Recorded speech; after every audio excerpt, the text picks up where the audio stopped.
Assalamu alaikum. Today, I'll be talking about an important subject.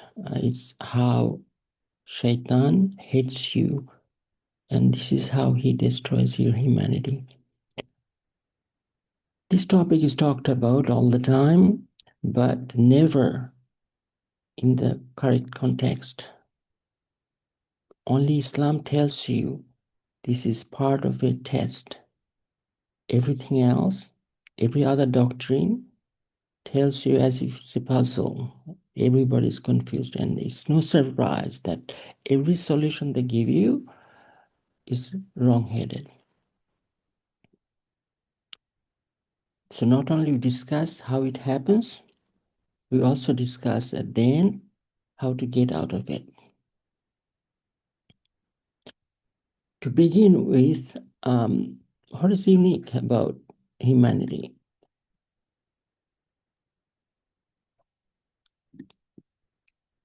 Islam puts it in a unique perspective.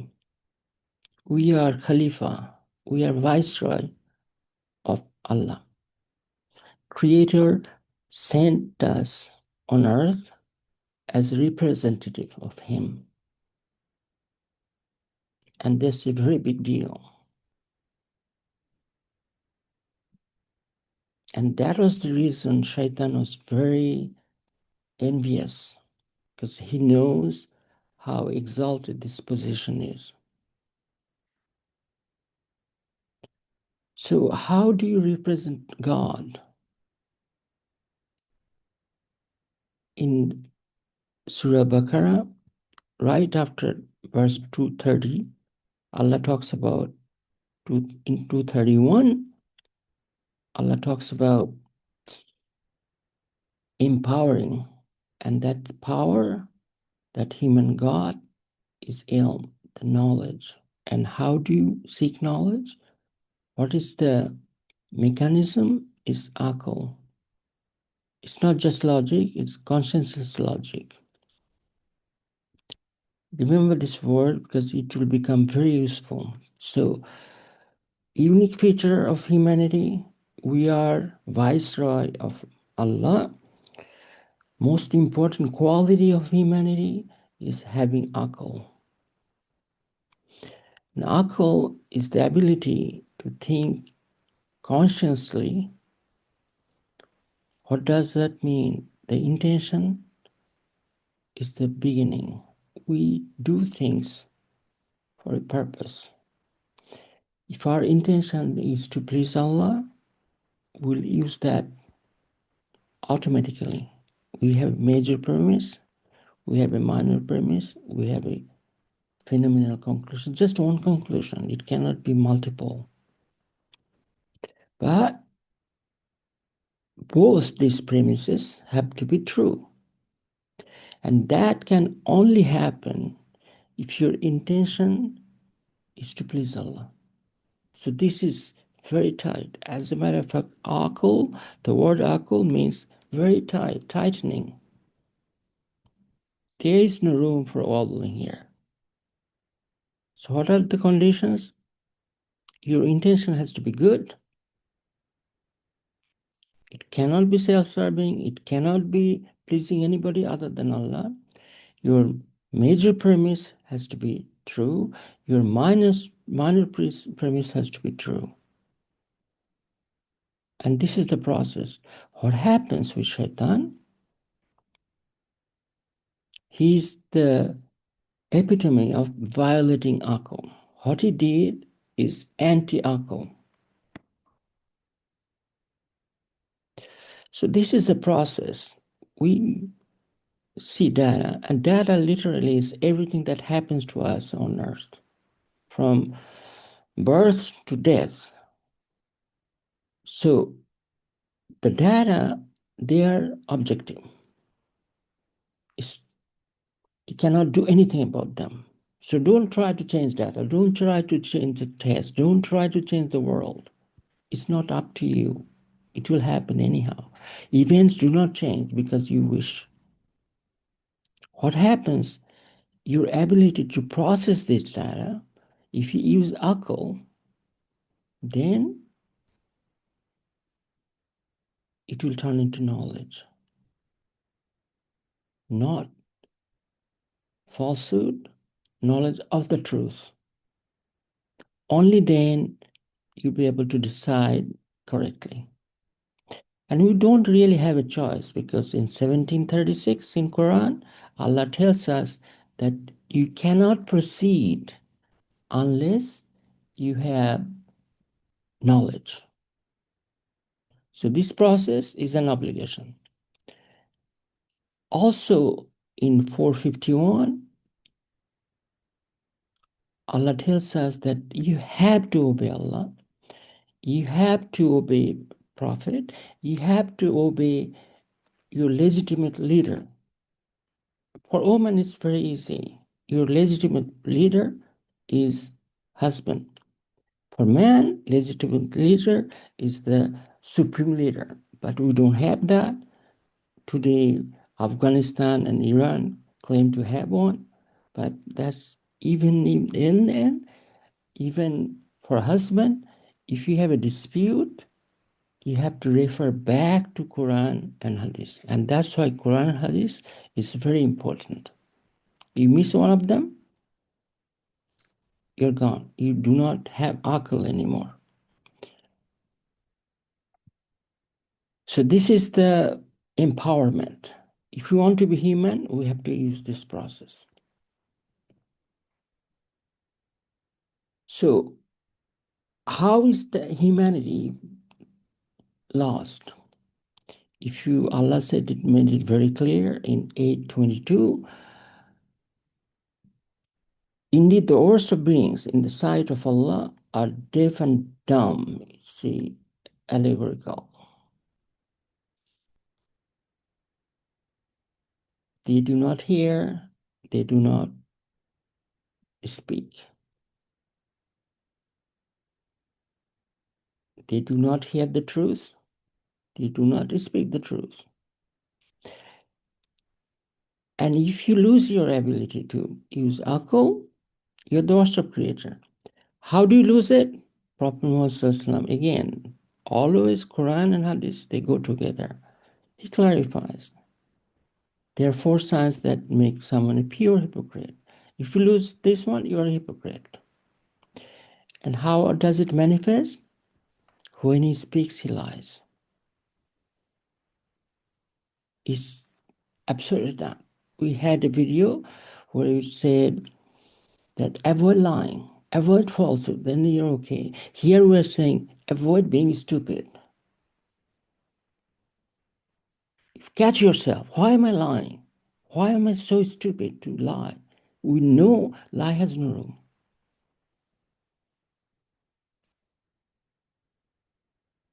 So, 2 things. It starts with a lie, ends with illogical. When they argue, it's completely illogical. And this is how Shaitan gets you. If you lose your akal, you lie smoothly. Lie is the first thing that comes to your mind. Once you have started on lie, nothing matters. This is the natural progression. When you make a covenant, you're treacherous. When you make a promise, you break it. And when you argue, you are wicked and illogical. And there's no control. It's this automatic. So that's why I say that there's no point. If you're lying, there's no point making an agreement, making a promise, because you know they will break. And that's how I also say that there's no point arguing with somebody who lies, because you know you cannot win, because they will cover up with more lies. And indeed, Prophet Muhammad said, do not argue. If your first premise is false, if you do not even agree that Quran and Hadith is the Furqan is the criteria, there's no point arguing with them. And that's one of the mistakes we make. We try to argue with somebody who doesn't have the basic. If you do not have alcohol, just leave them alone. There is no point making sense to them.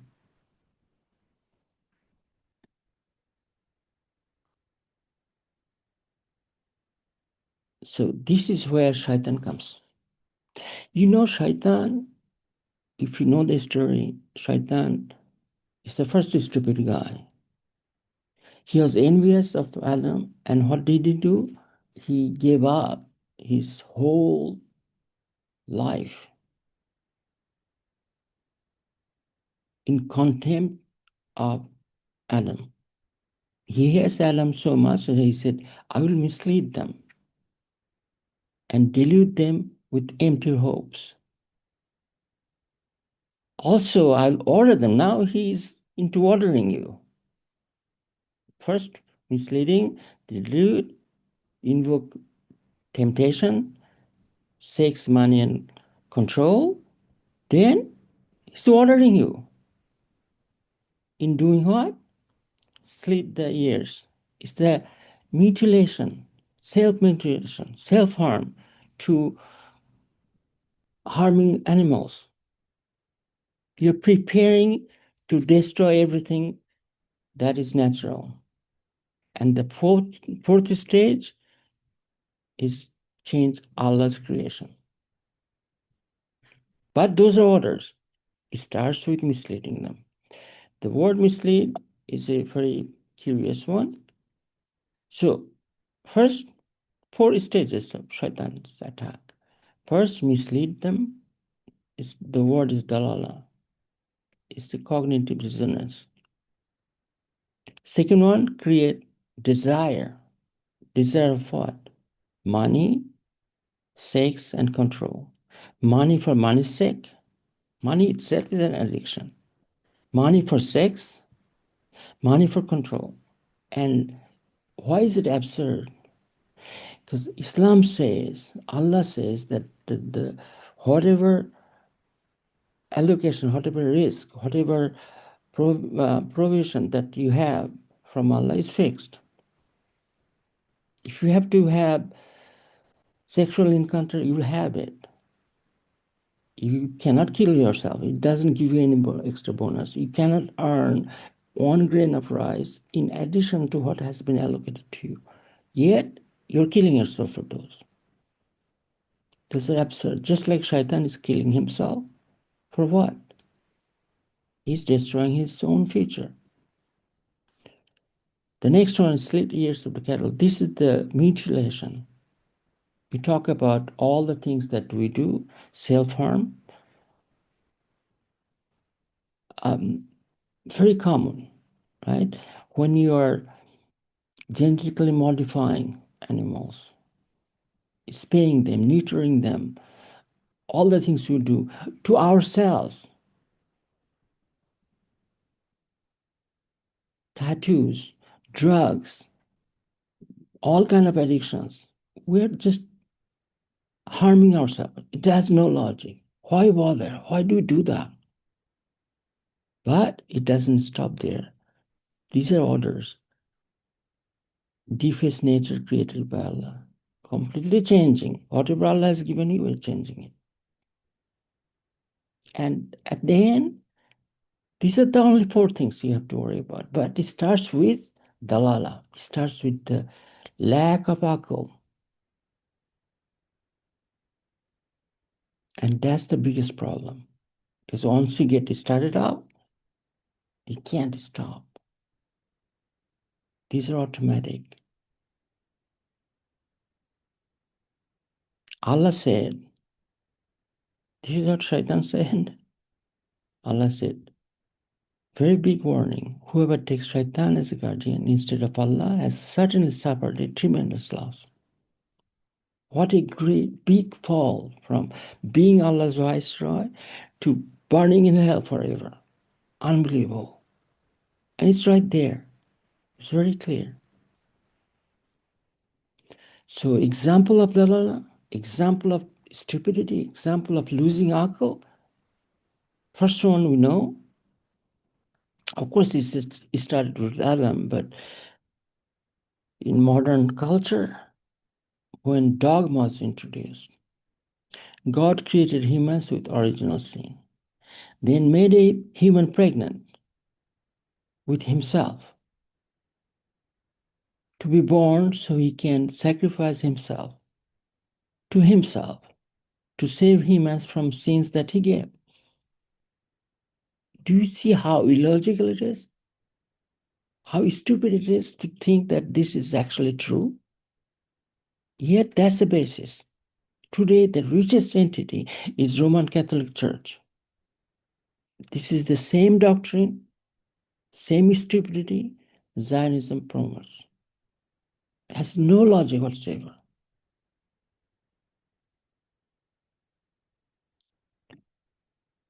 So that goes with Roman Catholic Church. What happened to so-called Muslims? They have introduced the same. You have Quran and Hadith, and that's your akal. Remember, Quran and Hadith, and your conclusion very tight. And we said that 451, 465, you check them out. They oblige you. This is a command from Allah that you have to use this. Yet, every day you come across so-called Muslims, they promise, oh, no, I follow Imam 1, I follow Imam 2. And it's how is it possible that you are worshipping the same God, but you're following it different conclusion? So it's possible they are both okay. We accept whoever follows, which is a lie. I've seen in Pakistan, in Afghanistan, even if you say Amin loudly, the Imam stops and slaps you. If you follow Al Hadith or even Shafi or Hanbali, anything other than Hanafi, literally they think you are a terrorist, that the so-called Salafist, and they put you in jail. And then they tell you that it's okay, you can follow any of them. We're, mashallah, we are Ahl Sunnah. They lie. Remember, first thing they do is lie. So these are the doctrines of the liars. It doesn't matter if you call yourself Shia or Sunni or Ahl Hadith or Ahl Sunnah. The moment you accept anything, anyone other than Prophet and Quran, you are Dalun. This is the group that Shaitan got hold of them. Shaitan got them by the balls. There is no logic. I quite often talk about quantum science and how that same idiocy got into science and engineering. But that's not the issue today. We're talking about personal development. So anytime you have temptation of following anybody other than Quran and Hadith, be aware that Shaitan has got hold of you. He's not going to release you. You're captured. You're possessed by Shaitan.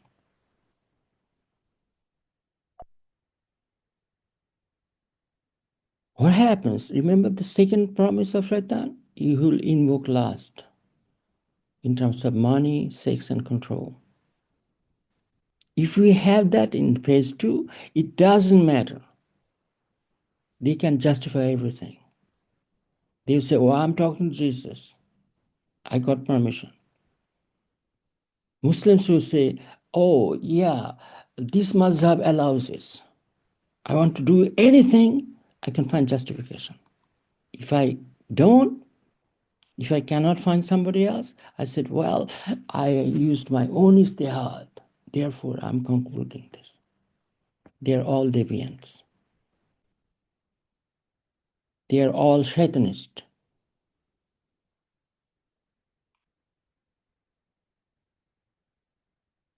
So this is the one in stage 2. They're completely addicted. So it's not really about which imam you're invoking or which religion you're following, it's about worshiping money god. So remember Father, Son, and Holy Spirit. Their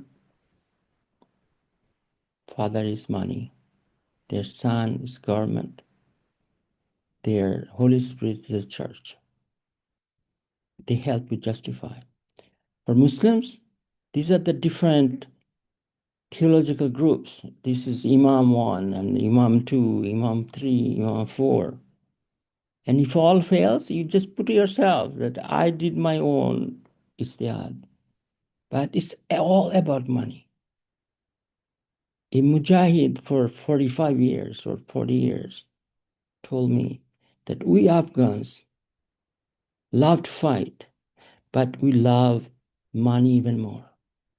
If that can happen to Afghans, the ones that defeated all superpowers in the world, imagine what can happen to you.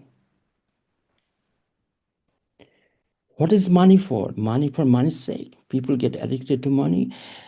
Then for sex, and then for control. Gives you. Look around. Even all the religious groups, all the groups they are saying we are giving our life in charity. All it is about money. Just do a little investigation, it's about money. What do they need money for? So you can buy control. Why do you need control? So you can have more sex. Or control for control, it's obsession.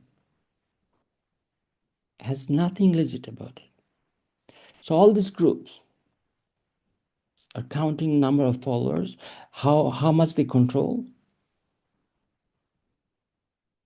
So only difference between them and the Zionists and Israelis is they do not do, even though they have a book. Zionists don't have a book. They don't have a divine book. They don't have Quran. But Muslims, so-called cultural Muslims, they have the Quran. And that's why they are more culpable. And that's what the Quran 285 tells you. The only group that got the bad news of burning in hell forever and being humiliated on earth is the group that has the book. And we Muslims have the book. So it's not a blessing. That blessing you have turned into a curse. And indeed, the word cursed is magzub.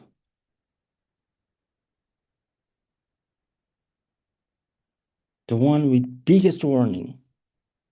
The group that we pray every time that Gairul Magzubi Alaihim Walad the Dallun group, the deviant group, the group that suffers from cognitive dissonance, the Dalala group, and the group that does it deliberately because they are so addicted to money god.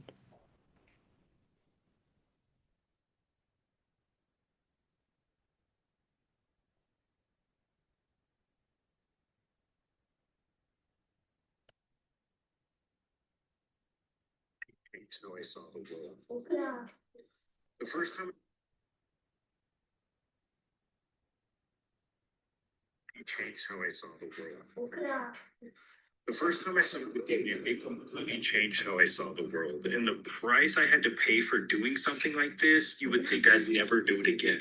Previous to that first ritual with an actual demon, I was around pagan practices here and there. Like I knew people that were part of the Satanic Temple, which really isn't that big of a deal. They're not as occulty as you may think. But then also I had spent some time around like Norse pagan. But this was a little bit different because it wasn't just jinn. It was actually something malevolent, like shaitan, a demon. But I was at a really rough point in my life. I was at rock bottom. I was living in a car. I just got a studio apartment. So like coming from homelessness and not able to get a job because of felony. It was just a really rough spot for me. I was at rock bottom with nobody next to me. I was all alone. Both my parents were gone, doing whatever. And so I didn't really know where to turn. And of course, you hear this and you think, like, why not just pray? Why not go to God? Well, you got to understand, like, not everybody was raised where that was an option. We were told that that's a thing. When everybody around you isn't religious and tells you religion's a scam, you just think the same. So my perspective on it was like, okay,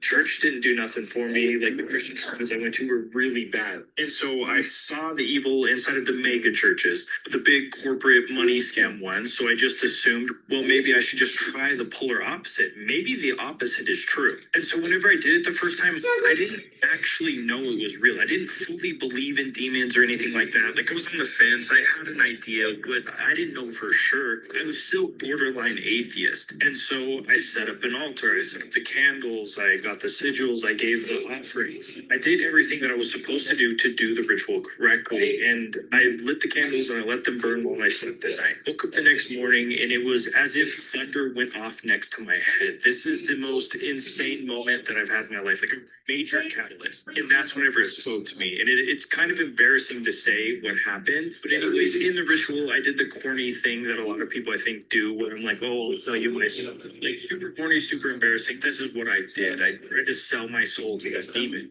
And I was mocked for doing it. So whenever I woke up that next morning, and I say it was actually like thunder, it rattled me as I was waking up. It mocked me and made fun of me for trying to offer my soul, but also agreed to what I asked. And so my initial reaction was pretty conflicted because, one, it was matched with a lot of curiosity because I was like, oh, this is real. So if the devil is real, demons are real, then God must be real too. But then at the same time, it was a little bit of fear because it was like, oh, I just summoned a demon. What did I just do? Is this good? Is this bad? Like, what did I just do? And so I felt like I was already in too deep to stop.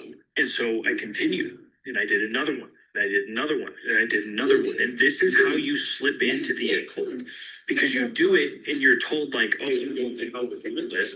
So when you have that thought in your head at the same time, that there's no way for you to be saved, that you committed the worst sins, then what's the point of stopping? And so I continued and kept doing it. But there was a catch behind every single ritual, and this is where people don't understand. Sure, you may get what you want, but they're going to take more than you offered. And this is the part that I've never talked about publicly that's, like, difficult for me to say, but they were even attacking my dog. This dog was my best friend. This was the one thing that stuck by my side when I was homeless, when I had the worst time of my life. While he was sleeping, he would jump up and yelp out of a dead sleep as if he would got bit or attacked. And he ended up passing away shortly after. Now, this tore me apart, ate me alive. Now, of course, you can argue, like, oh, maybe it was this, maybe it's that. But at the end of the day, I do still feel partially responsible for this, just off the possibility that it was because I was doing these rituals that I lost my best friend. And this is where they get you, because they reinforce the thought. It's like, well, you already paid the price, might as well you keep going. And for some reason, you feel like they're not going to continue taking worse things, but they do. When you're in the occult and you're doing these rituals and you are working with demons, they will take everybody and everything away from you. They'll give you what you're asking for, but they're going to take everything else out of your life. You're going to be left with nothing. You're going to be chewed up and spit out. And what was more dangerous about this whole situation was the fact that a lot of people don't think this is real. Religion is real. God is real. Demons are real. And Shaitan is real. All of this does exist. Reality does exist outside of our own skin. Energy flows and moves through everything around us. And if we do not keep on top of these things and we just let all this negative energy flow around us and we continue to do bad things, our life will continue to get worse. There's no way around it. The first time Did you get that? Often, because you have conscience, often you'll say, what am I doing? If I'm summoning demons, why don't I summon God who created demons? Then it tells you that you are already gone. So Shaitan does not give you escape. Once you enter it, it's very hard to get out. So that one is so illogical. It's a trap that you cannot get out. And every time you have an emotion, you have the light, you just keep going. They said, well, you are already committed shirk, and it's the worst thing. Allah does not forgive shirk, therefore continue. That seems to be, well, this is the occult problem. This is shaitan worshippers problem. It happens all the time. Here is a case where this Muslim from Gaza, he's summoning who? Trump and Putin. He's begging them. You have this strength. You see how they're selling their soul? Mr. Trump, Mr. Putin, you have the strength, the authority, and the influence. They're begging. This is every day in politics, all the time. In all aspects of life, we are summoning demons. We do everything but asking Allah.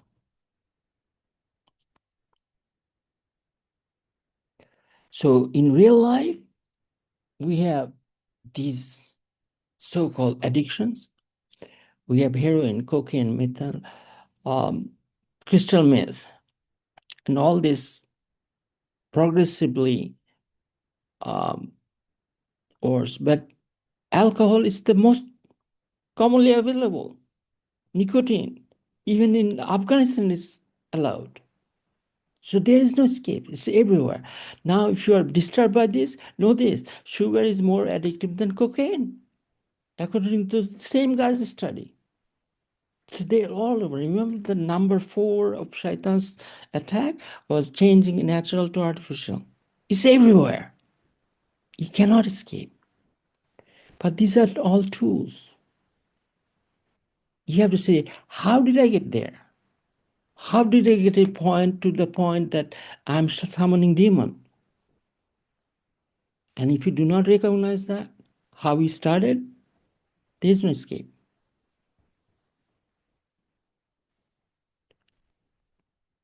So this one specifically is motivated by Shaitan's second attack, invoke desire. Remember what he said? Money, sex, and control. And this is how they get hold of you. And all started with cognitive dissonance. Cognitive dissonance itself is an addiction. It's just worst possible logic you use. And it somehow, that's the first thing that triggers. If you are disconnected from Allah, that's the first thing that comes to me, the most illogical solution or most illogical assumption.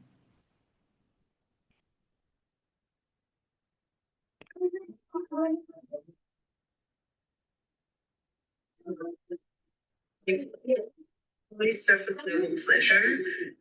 And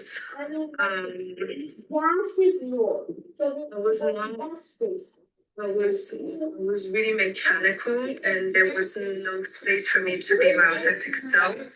And I was always, you know, in a position of a spectator. Whether that was if in an interaction with someone, I was never showing what pleased me. I would always, focus on pleasing the other person and just having surface level pleasure, penetration. Like I would not explore anything further than that, right? It was really surface level pleasure. And same with, because I had also, I had some level of porn addiction as well. Usually you have both. And it was always this, when you watch porn, it's really like you're the spectator, you're not the actor of your sexuality. And so when I started doing sexual healing work, such as approaching self-pleasuring in a healthy manner, so not self-pleasuring in front of porn, but self-pleasuring, being present with my body, looking at myself in the mirror, like actually self-pleasuring and being present with myself. A lot of shame was there. And usually when you have sex addiction, you really struggle with looking at yourself in the mirror without feeling extremely uncomfortable. And you struggle also to be fully yourself in bed with people. You struggle to be, you're really mechanical in that sense, right? You get that. A lady is talking about her sex addiction, and it's a very common one. People don't recognize. Why else are you watching porn? Why else are you just flipping through different shows that whatever will trigger your desire? Why are you doing that? But it all starts with cognitive dissonance, the disconnection, your ability to think with consciousness. two particular points about these ladies. She admitted that it was all mechanical. She was not getting the pleasure that she was seeking anyhow. Then, what is the solution she found? Give yourself self-pleasure, as if that's a solution. You see how shaitan works? Even then, even when you recognize that this is mechanical, this is stupid, you fall into another illogical thing. How does that help? And this is what happened to all aspects of modern psychology and sociology and psychiatry. They are giving a solution which is actually worse.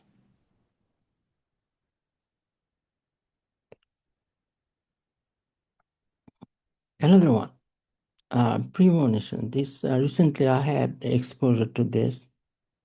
Nameless person. She goes, "Oh, my name's Caitlin." I go, "My name's Kaylin." "You're Caitlin?" She's like, "Yeah." I'm like, Caitlin, I dreamt you. Why did this happen? Why did that happen? That's it. That's the whole tale. I just spent the rest of the day going, I can't believe this just happened. I don't even think anybody's gonna give a shit about this the way that I do, because like it hit me so deep in my soul. I can't even begin to tell you. I was like, how did this happen? Why did the universe want that to happen? What was the purpose? Caitlin, I know you're out there somewhere. How are you? I was like, how did this happen? Why did the universe want that to happen? What was the purpose? Caitlin, I know you're out there somewhere. How are you? This was the most benign premonition dream that I've ever had, though most of them are like pretty insane. For example, one time I dreamt that I caught my landlords on video breaking into the apartment that I lived in, and then I woke up and set up a video camera and caught them on video breaking into our apartment. But that's the story that I'm saving for when we hit 500,000 followers, which is happening pretty soon. It's genuinely, I think, the most insane story that I have, period. And there's so much more to it. But anyways, that's an introduction to my premonition dreams. Since I've been talking about regular dreams on here. Did you catch that? People do not have any idea why anything happens. So why? Only Islam says everything is a test. In Surah Mulk, verse 2, everything is a test. Your life is a test. Your dreams are a test. So all of a sudden we start to think, oh, I saw this, therefore, for instance, if I see I kill myself, am I going to go kill myself? Then it's, well, I feel good because it's true. I saw it. If I saw I had a divorce and then I walk out, am I being a prophet? See how illogical things start? Prophet in Arabic, Nabi means ability to see the future. You are putting yourself in that position. And you say, well, self-fulfilling prophecy. Therefore, I'm acting on it. No, there is no puzzle here. You do not have an action item. If you see something, what can you do? It's a test. I will make a premonition for you. You're going to die. That's guaranteed. So what are you going to do? Kill yourself? No. Solution is simple. Submit to Allah and say that I want to die in a state of Islam. Whatever happens to me, I want to accept that because it's coming from you, but in a state of salams, means in a state of both peace and surrender. And that's what guarantees me heaven in and after. I cannot control anything else. You cannot control dunya. You cannot control your life on earth because it's predetermined, it's fixed. Logic does it. And what is your purpose? Everybody says, what is the purpose? Well, purpose, Allah has given the purpose. You are Viceroy. And other purpose, Allah said, you are supposed to obey Him with love, lovingly, not grudgingly. That's the purpose. This lady doesn't know, but if you're a Muslim, you should know.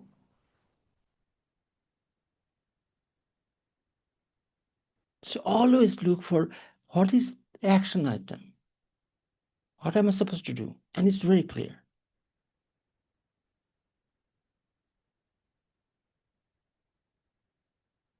Another one.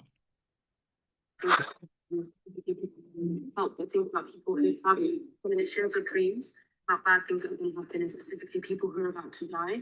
Has that ever happened to you? And if so, has that changed what you have done, or do you regret not taking action after having the dream or the premonition? So this is all stemmed from a video I saw of a man who said that he had a dream of his grandfather, and that his grandfather had given him a birthday gift and then turned around and walked away.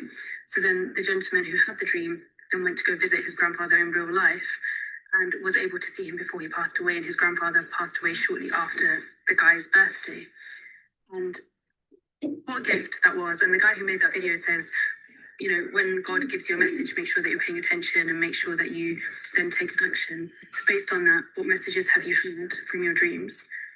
Did you take action, or do you regret the inaction? I suppose you're not supposed to tell people about dreams, but even if you didn't tell them bad things, I'm also intrigued. So, yeah, let me know. Did you catch that? This is a Muslim lady, right? She knows that if you have a bad dream, if you have negative energy about a dream, Prophet said very clearly what you're supposed to do. And she's asking. She knows that you're not supposed to share, but she's asking other people to tell her. You see, this is knowingly,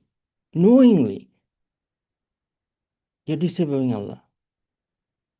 You're not misinformed, you're well informed. And asking people to share. Why? So you can get more views. So you can make more money deliberately.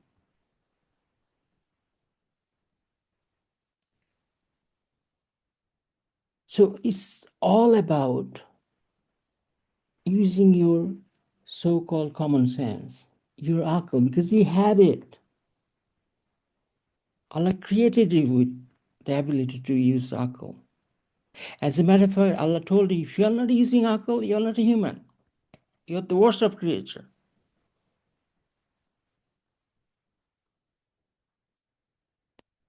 So this is the shaitanic model that shaitan wants you to follow.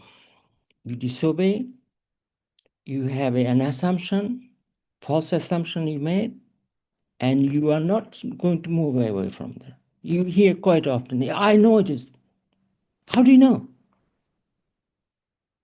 What made you so sure? They speak with the confidence of prophet, even more. Only shaitan can have that kind of confidence or stupidity. Then he vowed that he'll mislead. Then he explains, he justifies. So in a secular term, this is the model we chalked out. You decide that I'm going to do this. Then you disinform. This is lying. Create more lies, cover up, and either justify. So, I knew it. I was right. These are the self-fulfilling prophecy, and that's what shaitan wants you to do. That's how you become a shaitanist. Even when you are not doing the cultist things, this is how you follow shaitan, to the T.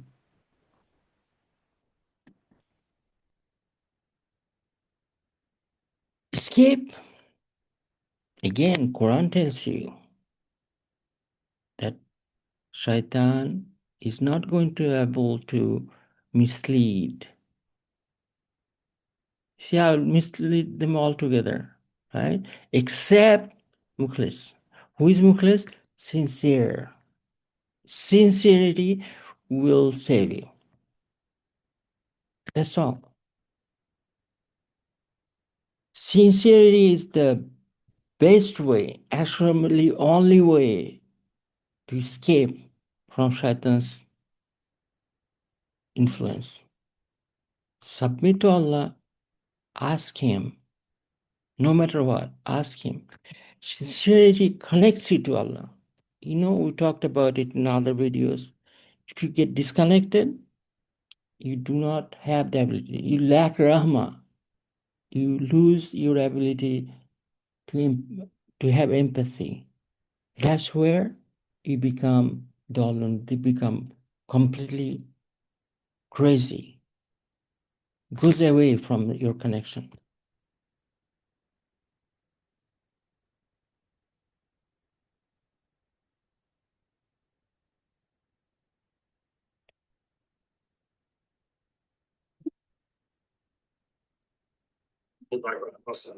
Politicians sold their soul. But do you guys actually know what that means? It is scary the amount of people who don't realize what it means to sell your soul. The issue is you can't sell your soul. That's not a real thing. This is just a figure of speech for something else.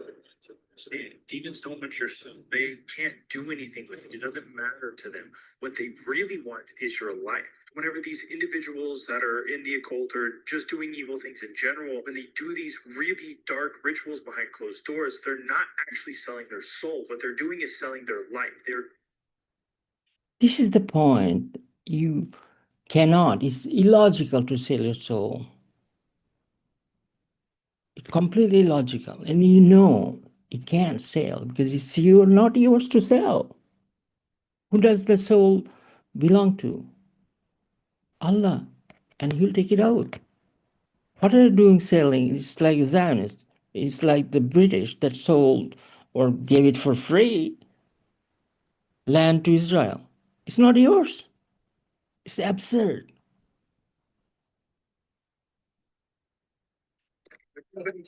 One thing that keeps them around. Every single one of the rituals I did to put myself in this position required one thing, and it was temptation. And not just simply temptation, there's a little bit more to it. So, first of all, you guys have to understand there is invocation and evocation rituals. So, if somebody is in a demonic practice, they're doing one of the two. Evocation rituals is like a phone call. Communication, they're talking. Invocation is what I did, and that was possession.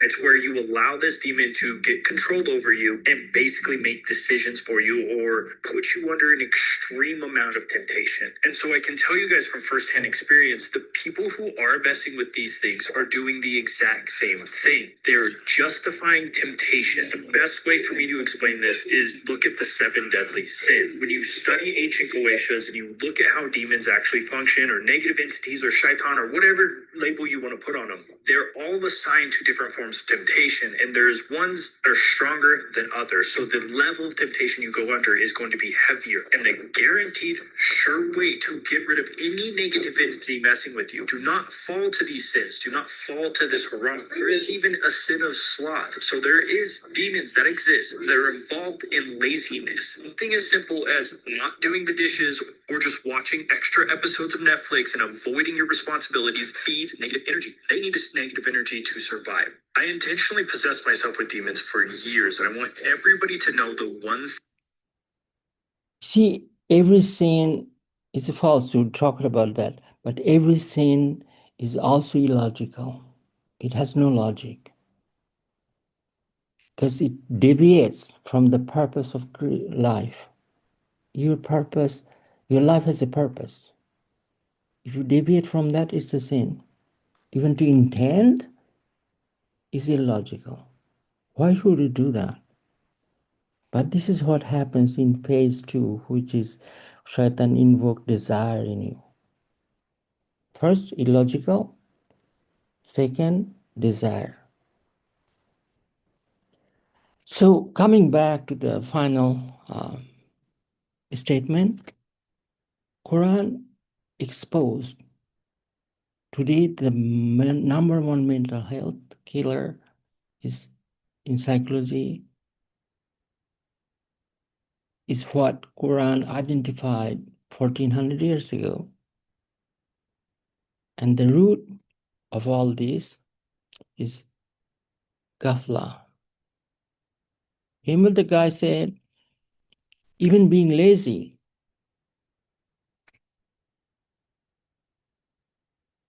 is called heedlessness. You're just, without purpose, you're doing things. You're disconnected. And this is what it is. If you recognize this fact, it can save your iman and your life. At the end, you are not selling your soul. You know what is sold? Your whole life, your future. Your hereafter, that's what you sold. For what price? We all feel this way, and everything has a root. So when you are feeling overwhelmed, you can't sit still, you scroll for hours but feel nothing, you pray but feel disconnected. This is all too real. Your heart numb, your mind a war zone. This isn't just stress.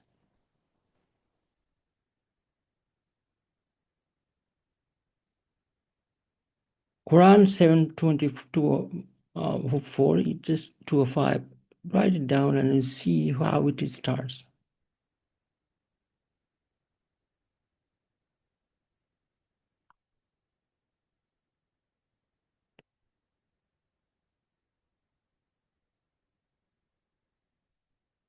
The solution?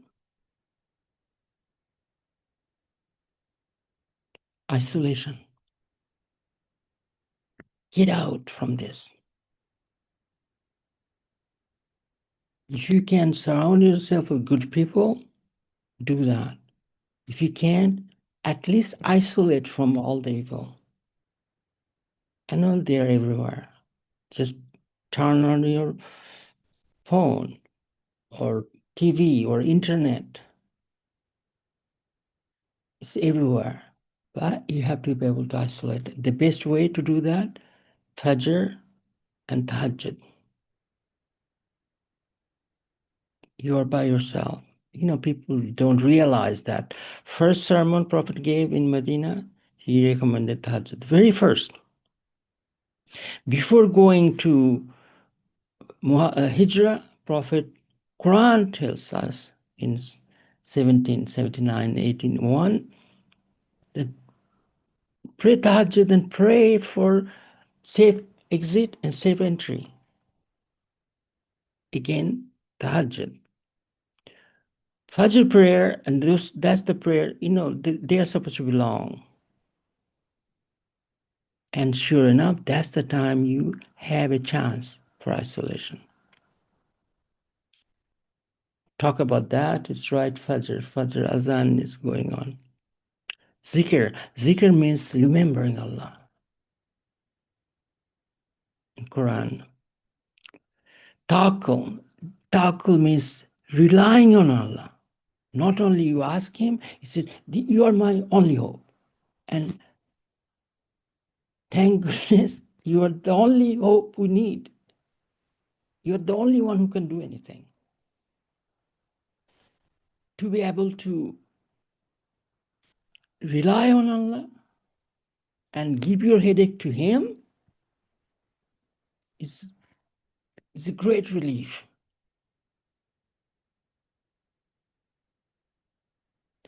And then do not be among the heedless. Identify your problem. Identify what is the source. Why am I feeling this way? And remember, Allah is the cure. By being sincere, you can beat this.